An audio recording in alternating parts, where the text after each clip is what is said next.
ቲቲቪ ኢትዮጵያ ቲቲቪ ተረክ የብቀላ ተወዳጅ መጽሐፍ በብዙዎች ዘንድ እንዲቀጥልላቸው በበርካታ አስተያየቶቻችን መሰረት ደርሰውናል። በስልክም በዩቲዩብ ቻናላችን የኮሜንት ሴክሽናችን ላይም የጻፋችሁልንን መሰረት በማድረግ ይህ ብቀላ ተወዳጅ ልብ አንጠልጣይ መጽሐፍ እነሆ ወደ እናንተ ለማቅረብ ከዛሬ ጀምሮ ተዘጋጅተናል። ክፍል 1 ጀምሮ እስከ ክፍል 4 ድረስ ያለውን የተከታተላችሁትን ከልብ አድርገን እያመሰገንን፣ ነገር ግን ደግሞ ያልተከታተላችሁ ካላችሁ ደግሞ ከክፍል 1 ጀምሮ እስከ ክፍል 4 ድረስ በዩቲዩብ ቻናላችን ላይ ስለሚገኝ እዛ ላይ አይታችሁ የሚሰማችሁን ስሜት ኮሜንት ላይ ጻፉልን። ቪዲዮውን ደግሞ ላይክ አድርጉ። ሰብስክራይብ ያላደረጋችሁ ደግሞ ሰብስክራይብ በማድረግ ሁልጊዜም ትረካው ማክሰኞና ሐሙስ 11 ሰዓት ላይ ስለሚቀርብ ኖቲፊኬሽን የሚደርሳችሁ ይሆናል። ቲቲቪ ኢትዮጵያ የሁሉም ዜጎች ድምጽ በሚል መሪ ቃል ተወዳጁና ዘመናዊ ሽሬው መጽሐፍን የሜሪ ኮሬሌ የመጽሐፍ ብቀላ በበላይ ደስታ የተተረጎመው ተወዳጅና ዘመናዊ ሽሬ ክላሲክስ መጽሐፉን እነሆ ዛሬ ክፍል 5ን ወደ እናንተ የምናቀርብላችሁ ይሆናል። ቴክኒካል ዳይሬክተራችን ምንጊዜም ደመላሽ ነው። እጅግ ባማረ ሁኔታ እነሆ ከሽኖ ወደ እናንተ ያቀርብላችኋል። የዩቲዩባችንን ሁልጊዜም ላይክ እና ሼር እያደረጋችሁ ኮሜንት ሴክሽናላችን ደግሞ ሐሳብ አስተያየት ካላችሁ ጻፉልን። ቪዲዮውን እስከ መጨረሻው ድረስ ደግሞ ተከታትላችሁ ሐሳባችሁን አስፍሩልን። ክፍል 5 ብቀላ እነሆ። ደራሲ ሜሪ ኮሬሌ፣ ተርጓሚ በላይ ደስታ። ብቀላ ክፍል 5 እነሆ። ያ ቀጭን ድምፅ የክንፍ እርግብግቢት ድምፅ እየተከተለው ደጋግሞ መጣ። በእፎይታ ተነፈስኩኝ። ጉጉት ወፍ ነው አልኩኝ ለራሴ በባዶ ፍርሃቴ እያፈርኩ። ከዚያ እየተደነቃቀፍኩ መጓዜን ቀጠልኩ። ድንገት ግን ከጨለማ ውስጥ 2 ክፋትና ረሃብ ያዘሉ እንደ እሳት የሚያበሩ ቢጫ አይኖች ታዩኝ። በርግጌ አፈገፈግኩ። አውሬው ዘሎ መጣብኝ። ከጭንቅላቴ በላይ አንዣበበና ወደፊት ተወርውሮ መጥቶ በክንፎቹ በጥፊ አላሰኝ። ክንፎቹ ሲርገበገቡ እሰማለሁ እንጂ አይታዩኝም። የሆነ በቀል እንደተጠማ ሰይጣን ቢጫ አይኖቹ ብቻ አብርተው ይታዩኛል። በቀኝም በግራም እጄን ሰነዘርኩበት። በዚህ መልኩ ብዙ ተወራጨሁ። ድካሜ ድክም ራሴንም ያዞረኝ ጀመር። እጅ ላለመስጠት ስል ግን እስከ መጨረሻው ታገልኩ። እግዚአብሔር ምስጋና ይግባውና ግዙፉ ጉጉት ወፍ ተሸነፈ። እሱም ደከመው መሰል ወደ ላይና ወደ ታች ከፍ ዝቅ ሲል ቆይቶ ያንን ጩኸቱን አሰማና ወደ ጨለማው በሮ ተሰወረ። እኔም ጉዞዬን ቀጠልኩኝ። እንደማስበው በእጆቼ ዙሪያዬን እየዳበስኩ የምጓዘው ወደ ደረጃዎቹ መሆኑ ነው። ትንሽ ከተጓዝኩኝ በኋላ አንድ ጠንካራና ቀዝቃዛ ነገር ከፊቴ ገጭ አለብኝ። በእርግጠኝነት የድንጋይ ግንብ ነው። ዙሪያ ገባውን ደባበስኩትና የሆነ ሰርጎድ ያለ ክፍተት አገኘሁበት። የደረጃዎቹ መጀመሪያ ሊሆን እንደሚችል ገመትኩኝ። በጥንቃቄ ስዳብሰው የድንጋይ ሸጋታ ወይንም ከፋይ ጨርቅ የሚመስል ለስላሳ ነገር ነካውኝ። ነገሩን እየተጠየፍኩ በዝግታ ጣቶቼን ሰድጄ መፈተሽ ስጀምር ሾጠጥ ያለ የሬሳ ሳጥን ቅርጽ መሆኑን ደረስኩበት። ይህን በማወቄ ግን ምንም ነገር አልተሰማኝም። ጌጥ ይሆናሉ ብዬ የገመትኳቸውን የብረት ዘንጎች መቁጠር ጀመርኩ። በቁመት 8 ሲሆኑ ወደ ጎን 4፣ በመካከላቸው የሆነ ለስላሳ ነገር አለ። ድንገት ነዘረኝና በፍጥነት እጄን ሰበሰብኩ። የአባቴ ይሁን የእናቴ አስክሬን ያረፈበት ሳጥን መሆኑን ለማወቅ በጥያቄና በሐሳብ ጭልጥ አልኩኝ። ስነቃ ድካሜ ሁሉ ከንቱ ነበር። ወዴት እንደምዞር አቅጣጫው ጠፋብኝ። የገባሁበት የመከራ አረንቋ ከመቼውም በላይ ከብዶ ታየኝ። በጥም ተሰቃየሁ። በግልቦቶቼ ወድቄ ምርር ብዬ አለቀስኩ። ምሕረት የበዛ አምላክ ሆይ ስል ጮኽኩኝ። አንተ የዓለም መድኃኒት፣ ስለ ቅዱሳኑ ስትል እባክህ ዘንልኝ። ምን ነው እናቴ፣ እውነትም አጽምሽ አጠገቤ ከሆነ ያለው እባክሽ አስቢኝ። ነፍስሽ በገነት ያረፈችው ውቧ እናቴ ለነፍሴ ለምኝላት፣ አሊያም ልሙትና ይሄ ስቃይ አሁኑን ያብቃ።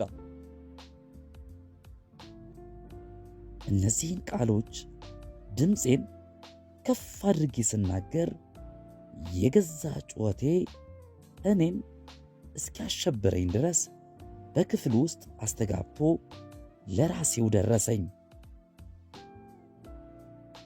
ይህ ስቃዬ ከተራዘመ ማበዴ እንደማይቀር ታወቀኝ። እንዲህ ባለው የጨለማና የሙታን ስፍራ ውስጥ ብቸኛ አጋሮቹ አስክሬኖች የሆኑበትና የተዘጋበት እብድ ደግሞ ምን ሊሆን እንደሚችል ማሰቡ ራሱ ይዘገንናል። ፊቴን እጆቼ ውስጥ ቀብሬ እንደ ተንበረከኩኝ ቆየሁ። ራሴን በማረጋጋት የተበጠበጠውን ጭንቅላቴን ሚዛኑን ለመጠበቅ ሞከርኩኝ። ደስ የሚል ድምፅ ተሰማኝ። ጀክ ጀክ ጀክ ጀክ፣ ሎዶላ ሎዶላ፣ ትሪል ሲል፣ ስዊት ስዊት ስዊት ስዊት ስዊት ስዊት ስዊት ስዊት ስዊት ስዊት። ዘማሪት ወፍ ነበረች። ድምጿ እጅግ የሚያምር ወፍ ድምፅ ነበር። በዚያ የመከራና ተስፋ መቁረጥ ጊዜ ስሰማት እንዴት እንዳመሰገንኳት እኔ ነኝ የማውቀው። በሷ ንጹሕ ሕልውና እግዚአብሔርን እንዴት እንዳመሰገንኩት እኔ ነኝ የማውቀው። እንዴት ከንበርክኬ ተስፈንጥሬ በደስታ እንዳለቀስኩኝ እኔ ብቻ ነኝ የማውቀው። ሰው ሁሉ የኔን ሕልውና ረስቶ በነበረበት ሰዓት በጣፋጩና በሚስረቀረቀው ድምጿ አጽናንታኛለች። ዛሬም ድረስ ስለዛች ወፍ በስስት አስባለሁ። ዛሬ ወፎች ሁሉ የደስታዬና የተስፋዬ ምንጭ ሆነዋል። የሰው ልጅ አስቀያሚ ፍጡር ሆኖብኛል። የአዕዋፍ ዝማሬ፣ የጫካውና የኮረብታው ሕይወት ግን ፍጹም ጣፋጭ ሆኖልኛል። ብርታቴ ተመልሶ መጣ። አዲስ ሐሳብ ብልጭ አለልኝ። የወፏን ዝማሬ ለመከተል ወሰንኩኝ። ጣፋጭ መዝሙሯ ብርታት እየሆነችኝ የጨለማውን ጉዞ እንደ አዲስ ጀመርኩኝ። ወፏ ከመቃብር ቤቱ ደጃፍ ላይ ካሉት ዛፎች በአንዱ ላይ ተቀምጣ በሐሳቤ ታየችኝ። ድምጿን ተከትዬ መጓዝ ከቻልኩኝ ለፍለጋ መከራዬን ስበላ ወደ ቆየሁበት ደረጃ የመቅረብ ዕድሌ ሰፊ እንደሚሆን ገመትኩ። ድካም በጣም እየተሰማኝ እግሮቼ ቢንቀጠቀጡም በዝግታ መራመዴን ቀጠልኩ። እርምጃዬን የሚያቆም ምንም አይነት ነገር አልነበረም። የወፏ ድምፅ ይበልጥ እየቀረበ ሲመጣ ተዳክሞ የነበረው ተስፋዬም ዳግም ተንሰራራ። እንቅስቃሴ በእርግጥ ብዙም አይታወቀኝም። የወፏን ድምፅ መከተል ልክ በሕልም እንደሚታይ ቀጭን የወርቅ ክር እንደ መከተል ጥንቃቄ የሚጠይቅ አይነት ነበር። የሆነ ድንጋይ አደናቀፈኝና ወደፊት ወደቅኩ። ሰውነቴ ደንዝዞ ስለነበር ምንም አይነት ህመም አልተሰማኝም። ጨለማው ከብዷቸው የሚጠዘጥዙኝን አይኖቼን እንደምንም ገለጥ አደረኳቸው። እንደ ቀስት የምትወነጨፍ የምትመስል ቀጭን የጨረቃ ብርሃን ፍንጣቂ ወደ ታች ያለሁበት ደረጃ ላይ ስመለከት በስተመጨረሻው ወዳለምኩት ግብ መድረሴን አረጋገጥኩኝ። የወደኩት ከታችኛው ደረጃ ላይ በመሆኑ ላይኛው ደረጃ ላይ ለመድረስ ተጨማሪ ኃይል እንደሚያስፈልገኝ አውቃለሁ። ለመንቀሳቀስ የሚያስችል ኃይል ግን አልነበረኝም። ባለሁበት ስፍራ ተቀምጬ ብቸኛዋን የጨረቃ ጨረር እየተመለከትኩና የወፏን ዝማሬ እያዳመጥኩ ጥቂት ጊዜ ቆየሁ። አሁን የወፏ ድምፅ ጥርት ብሎ ይሰማኛል። የከባዱ ደውል ድምፅም ሰዓት መጠቆሚያ ጊዜው ደርሶ ሲጮህ ተሰምቶኛል። ትንሽ ቆይቶ መንጋቱ አይቀርም። አካሌም አእምሮዬም እጅግ በጣም ደክሞታል። ጭንቅላቴን ልክ ለስላሳ ትራስ ያገኘ ያህል ቀዝቃዛ ድንጋዩ ላይ አንተራስኩት። ከጥቂት ቅጽበት በኋላ ያን ሁሉ መከራ የሚያስረሳ ጭልጥ ያለ እንቅልፍ ውስጥ ገባሁ። ራሴን እንደ መሳት ሲያደርገኝና የማቅለሽለሽ ስሜት ሲሰማኝ ነበር ረዘም ካለው እንቅልፍ የነቃሁት። ማጅራቴ ላይ የሆኑ ፍጥረቶች ሲነክሱኝ ሹሉ ውጋት ነገር ተሰማኝ።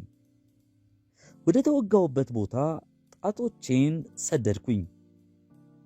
የፈጣሪ አለ። ጣቶቼ ያስተላለፉልኝን ስሜት መቼም አልረሳውም።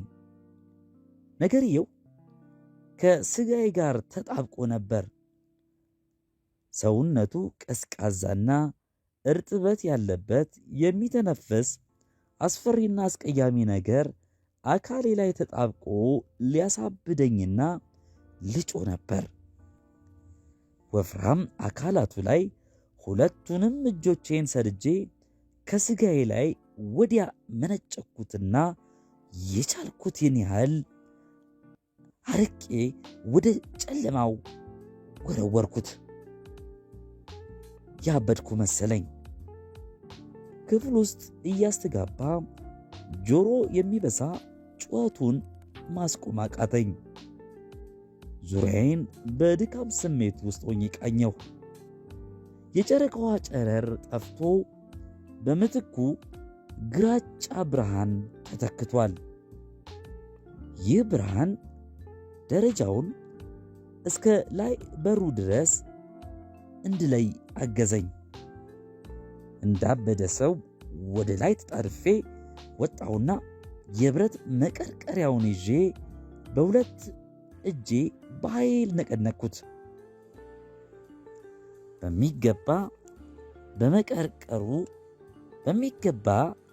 በመቀርቀሩ እንደ አለት ጠንክሯል። ያለኝን ኃይል ተጠቅሜ የድረሱልኝ ጩኸት አሰማሁ። ያገኘሁት መልስ ግን አስፈሪ ጸጥታ ነበር። በተጠላለፉት የብረት ዘንጎች አሻግሬ ተመለከትኩኝ። ዛፎችንና ቅርንጫፎቻቸውን እንዲሁም ለመውጣት የተዘጋጀችው ፀሐይ ብርሃኗ ያቀላውን ሰማይ ተመለከትኩት። ንጹሑን አየር ማኩት። ቅጠሎቹ በጤዛ የተሸፈነ ረዥም የጫካ ሐረግ በቅርበት ርቀት ላይ ታየኝ። እጆቼን በፍርግርግ ብረቶቹ ውስጥ አሾልኬ ቀዝቃዛዎቹን ቅጠሎች ዠመገኩና ተስገብግቤ ወደ አፌ ጎስጉሼ አሻመድኳቸው። በሕይወቴ ከቀመስኳቸው ምግቦች ሁሉ እጅግ በጣም ጣፍጠው አገኘኋቸው። የጉሮሮዬንና የምላሴን ቃጠሎ አበረዱልኝ። በዛፎቹ እይታና በጠዋት ወፎች ዝማሬ ነፍሴ ተረጋጋች። ያቺ ዘማሪ ወፍ ግን አልነበረችም። ድንጋጤ ቀስ እያለ እየለቀቀኝ ሄደ። እያደር ባገኘሁት ድፍረት የወጣሁበትን የቀብር ቤቱን ደረጃ ወደ ታች ተመለከትኩ። 7ኛው ደረጃ ላይ የሆነ ነጭ ነገር መኖሩን አስተውዬ በጥንቃቄ ወደዛ ወረድኩ። ነገሩን አተኩሬ ስመለከተው እንደ ካቶሊክ እምነት በቀብር ሥነ ሥርዓት ወቅት የሚለኮሰው ወፍራም የሰም ጧፍ እንደሆነ አወቅኩኝ። አንዱ ሰነፍ ዲያቆን መሸከም ጠልቶ የጣለው ለመሆኑ አያጠያይቅም። ተመስጬ አየሁት። የሆነ ክብሪት ቢኖረኝ ኖሮ ስላሰብኩኝና እጄን በደነ በነፍስ ወደ ሱሬ ኪሶች ስሰድ የሆነ ነገር አቃጨለ። በእርግጥም እነዛ ሰዎች አጣድፈው ነበር የቀበሩኝ። የኪስ ቦርሳዬን፣ ጥቂት ቁልፎችና የካርድ ማስቀመጫዎቼን እያወጣው ፈተሽኳቸው። ብርበራዬን ስቀጥል በእኔ አይነት ሁኔታ ጭንቅ ውስጥ ለሚገኝ ሰው እጅግ ጠቃሚ የሆነ ነገር አገኘው። የክብሪት እንጨቶች። የሲጋራ መያዣ ዕቃዬ ግን የለም። ውድ ዋጋ ያለው ከብር የተሠራ ዕቃ ነበር። ያው ቀብሩን ያስፈጸሙት ባህታዊ ከሰዓቴና ከማሰሪያው ሰንሰለት ጋር አብረው ወስደው ለባለቤቴ እንዳስረከቧት ገመትኩኝ። ፀሐይ ገና በቅጡ አልወጣችም። በመካነ መቃብሩ ውስጥ የሚያልፍ ሰው አግኝቼ እንዲደርስልኝ ጥሪ ማድረግ እንድችል ቢያንስ ወገግ ማለት አለበት። እስከዛ አንድ ጥሩ ሐሳብ መጣልኝ። ወርጄ የራሴን የሬሳ ሳጥን እመለከታለሁ። የፍርሃት ስሜት ሙሉ ለሙሉ ስለለቀቀኝ ምንም ችግር እንደሌለው ታየኝ። በዛ ላይ ክብሪት ማግኘቴ በራሱ ትልቅ ድፍረት ሆኖኛል። ጧፉን አበራሁት። ጧፉን በቀደዳ ሾልኮ ከሚገባው ንፋስ በእጆቼ እየተከላከልኩ በመቃብር ቤቱ በር በኩል ሾልኮ ይገባ የነበረውን ብርሃን መልከት አድርጌ ፈገግ አልኩኝ። ዳግም ሌሊቱን ሙሉ ስቃይ ወዳሳለፍኩበት ወደዛ ቀፋፊ ስፍራ ቁልቁል በደረጃው ስወርድ እንሽላሊቶቹ በእግሬ ስር እየተሽለኮለኩ ሸሹ። በእጄ ያዝኩት ጧፍ ብርሃን ድቅድቁን ጨለማ እየሰነጠቀ በሚሄድበት ጊዜ በራሪ ነፍሳትም ብርሃኑን ሽሽት ተራወጡ። ከእንግዲህ የያዝኩትን ብርሃን ታጥቄ ምንም ነገር ቢመጣ መቋቋም እንደምችል ታወቀኝ። በዛ ድቅድቅ ጨለማው ውስጥ እንዲያ ሲያንደፋድፈኝ የነበረው ረጅም መንገድ አሁን በብርሃን አጥሮና ግልጽ ሆኖ ብዙም ሳልራመድ ከተነሳውበት ክፍል ውስጥ ደረስኩኝ። የመቃብር ቤቱ በረዣዥም ግድግዳዎች የታጠረና እኩል 4 ማዕዘን የሆነ ነው። ግድግዳዎቹ በተለያዩ ቦታዎች ላይ ፉካዎች ሳጥን እንዲይዙ ተደርገው ተገንብተዋል። በእነዚህ ፉካዎች ውስጥ የሮማኒ ቤተሰቦች ቅሪት ልክ እንደ ባለጸጋ ሳሎን ቤት የጌጣጌጥ ዕቃዎች ይደረደሩባቸዋል። ጧፉን ከፍ አድርጌ ዙሪያ ገባውን ስቃኝ ወዲያው በውስጤ ሳስበውና ስፈልገው የነበረውን ነገር አገኘሁት። ሌላ ነገር አይደለም፣ የራሴው ሬሳ ሳጥን ነው። ከወለሉ አንድ 5 ጫማ ከፍ ብሎ ከተዘጋጀ ፉካ ላይ ተቀምጧል። ስብርባሪው ነፃነቴን ለማግኘት ያደረግኩትን ትግል ይመሰክራል። ቀረብ ብዬ በደንብ አየሁት። ያው ተወሻሽሎ የተሰራና አንዳችም ጌጥ የሌለበት ተራ ሳጥን ነው። ከስሩ አንድ ነገር ሲያንጸባርቅ ተመልክቼ ቀረብ ስል ከእንጨትና ከብር የተሰራ መስቀል ሆኖ አገኘው። እኛ በጎ ባህታዊ ይህ ቅዱስ መስቀል ደረቴ ላይ ሳያርፍ እንድቀበር ሕሊናቸው አልፈቀደም ይመስለኛል። ከሳጥኑ ለመውጣት ስታገል ከደረቴ ላይ ወድቋል። አንስቼ ሳምኩት። እኛን ቅዱስ አባት ዳግም ካገኘኋቸው ታሪኩን ነግራቸውና እንዲያስታውሱት ማስረጃም እንዲሆናቸው መስቀሉን እሰጣቸዋለሁ። ሳጥኑ ላይ ስሜን የማሰፍራቸው ነገር አጠራጠረኝና ዙሪያውን ቃኘሁት። አዎን፣ በጥቁር ቀለም ፋቢዮ ሮማኒ ተብሎ ተጽፏል። በግርጌው የውልደት ቀኔና በ15 ነሐሴ 1884 ዓመተ ምህረት በኮሌራ በሽታ መሞቴን የሚገልጽ ጽሑፍ በላቲን ፊደላት ተቀምጧል።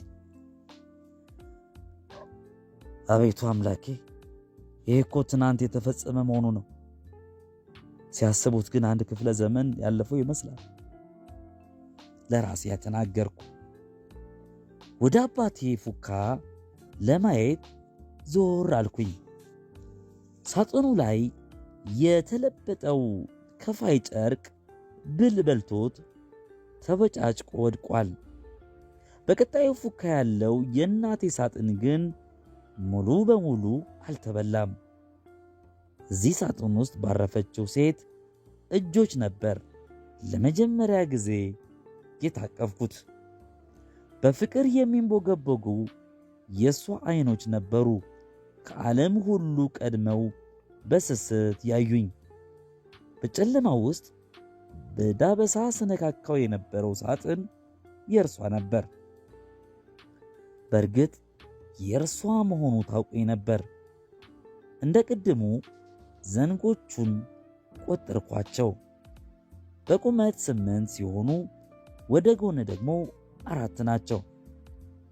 የአባቴ ሳጥን ላይ ግን በቁመት 10 የብር ዘንጎች ሲኖሩ ወደ ጎን ደግሞ 5 አሉ። ስለ ምስኪኗ እናቴ ስዕል አሰብኩ። አባቴ መጽሐፍ ማንበቢያ ክፍል ውስጥ ተሰቅሏል። መቼስ ውብ ነበረች። የፊቷ ውብ ገጽታና ጥቁር ዞማ ፀጉሯ ተዋህደው ወደር የለሽ ውበት አጎናጽፈዋታል። እነሆ ያ ሁሉ ውበት ግን እዚህ ፈርሶ ከስሞ ቀርቷል። በፉካዎቹ ፊት ተንበርክኬ ለሙታኑ ጸሎት አደረግኩ። በእርግጥ ስሸኛቸውም በልዩ ክብር ነበር። እዛው በተንበረከኩበት ዓይኔን ሳማትር የጧፉ ብርሃን አንድ የሚያንጸባርቅ ነገር ላይ አረፈና ምንነቱን ለማወቅ ተነስቼ ተጠጋው። የሽምብራ ፍሬ ቅርጽ ያለው ዕንቁ ነበር። ሮዝ ቀለም የሚመስል ጮራውን ያንጸባርቃል። ነገሩ በጣም ስለገረመኝ አመጣጡን ለማወቅ ምርመራዬን ስቀጥል አንድ ግዙፍ ሳጥን ወለሉ ላይ ተቀምጦ አየሁ። በዙሪያው ድንጋዮችና ልስኖች ተፈረካክሰው ወድቀው ስለነበር የተቀመጠ ሳይሆን በኃይል ተገፍቶ የወደቀ አስመስሎታል። ጧፌን ጠጋ አድርጌ ስመለከት እኔ ከነበርኩበት ፉካ ስር የነበረ ሌላ ባዶ ፉካ ግማሽ ያህሉ ተደርምሶ ተመለከትኩኝ። እኔ ከሳጥኑ ዘልዬ ከፉካው ላይ ወደ ታች ስወድቅ የሰማሁት ከባድ ድምፅ ይህ ሳጥን ሲወድቅ እንደሆነ ታወሰኝ። 7 ጫማ ቁመት ያለውና ግዙፍ ሰው መያዝ የሚችል ሳጥን ነው። የሆነ አንድ የማላቀውን ግዙፍ ቅድመ አያቴን ካረፈበት እንደ ረበሽኩት ተሰማኝ። ይህ ልዩ ዕንቁ ከአጽሙ ላይ ወድቆ ሊሆን እንደሚችል ገመትኩ።